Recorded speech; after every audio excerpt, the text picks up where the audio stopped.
Picture this. It's 1989. Ferrari is charging $200,000 for supercars that break down if you sneeze near them. Lamborghini is building Countach that can't reverse without 3 people helping. Porsche's 911 Turbo is trying to kill you at every corner. And then, Honda shows up.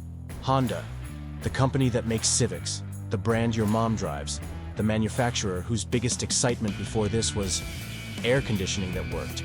But plot twist, they brought Ayrton Senna, the greatest Formula One driver who ever lived. And together, they built something so good, so reliable, so perfectly engineered, that Ferrari had to completely redesign the 348. This is the story of the NSX, the supercar that was too good for its own success. Let me set the scene. The year is 1984. Honda's executives are sitting in a boardroom in Tokyo, looking at spreadsheets showing record Civic sales. Everything is perfect. Everything is reliable. Everything is boring. And then someone, probably after too much sake, says, "What if we built a supercar?" The room goes silent. Honda?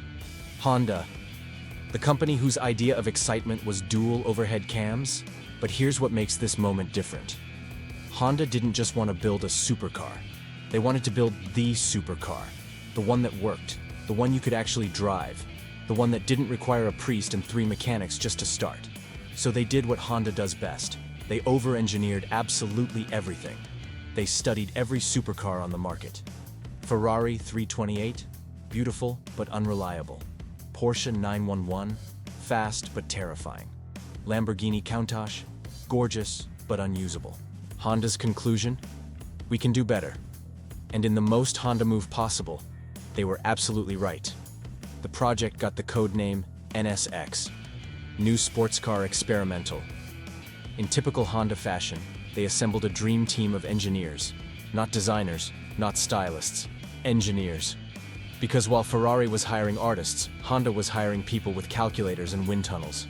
And leading this engineering army was Shigeru Uehara, a man who believed supercars should actually work. But Honda knew something crucial. You can engineer reliability, you can engineer efficiency, but you can't engineer soul. You can't spreadsheet your way to driving perfection. So they called the best driver on planet Earth, Ayrton Senna, 3-time Formula One world champion. The man who drove in the rain like others drove in sunshine. The driver who saw gaps that didn't exist and made them appear. Honda approached Senna in 1989 with a proposal. Help us make this car handle like your Formula One car. Make it precise, make it telepathic, make it perfect. Senna tested the prototype at Suzuka Circuit. After his first lap, he got out of the car and said one word that changed everything. Understeer. Understeer, the plague of every front-heavy supercar. The thing that made Porsches murderous and Ferraris unpredictable. Senna felt it immediately.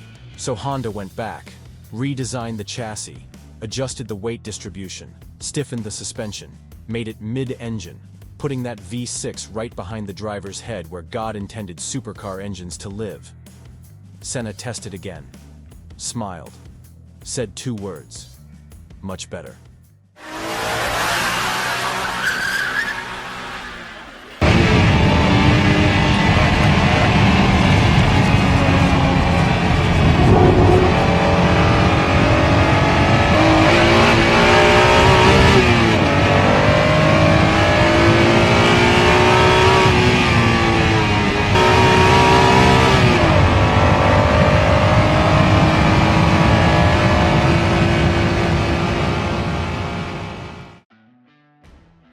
And here's where Honda flexed their engineering muscles.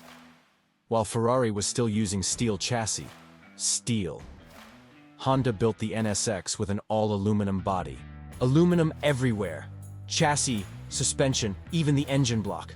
While Ferrari was still welding steel like it was 1960, Honda was building a spaceship. The NSX weighed 3,010 pounds, lighter than a modern Civic Si, and stiffer than a Ferrari F40. But weight savings weren't enough. Honda needed power, so they developed a 3.0-liter V6 with VTEC, variable valve timing, and lift electronic control.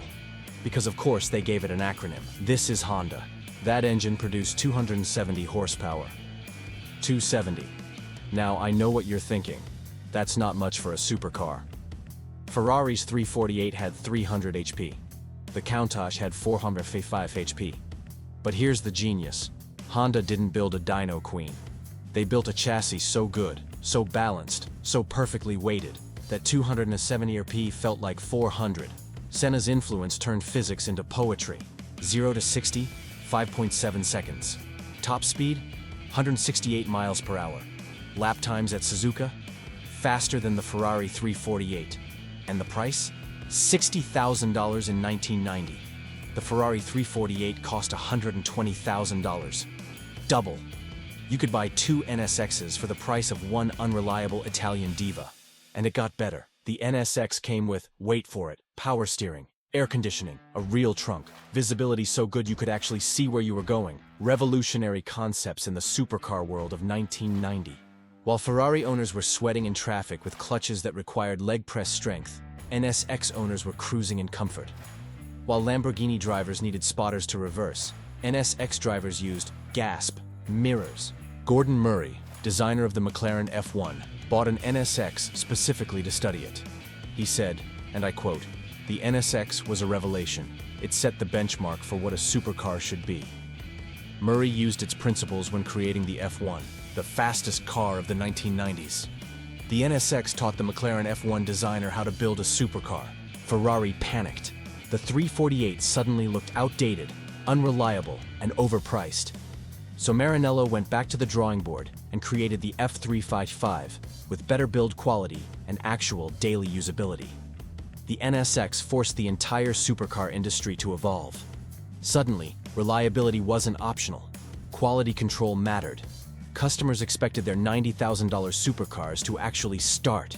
In 1997, Honda upgraded the engine to 3.2 liters and 290 horsepower, added a 6-speed manual, made it even better, because Honda. But here's where the story takes a turn.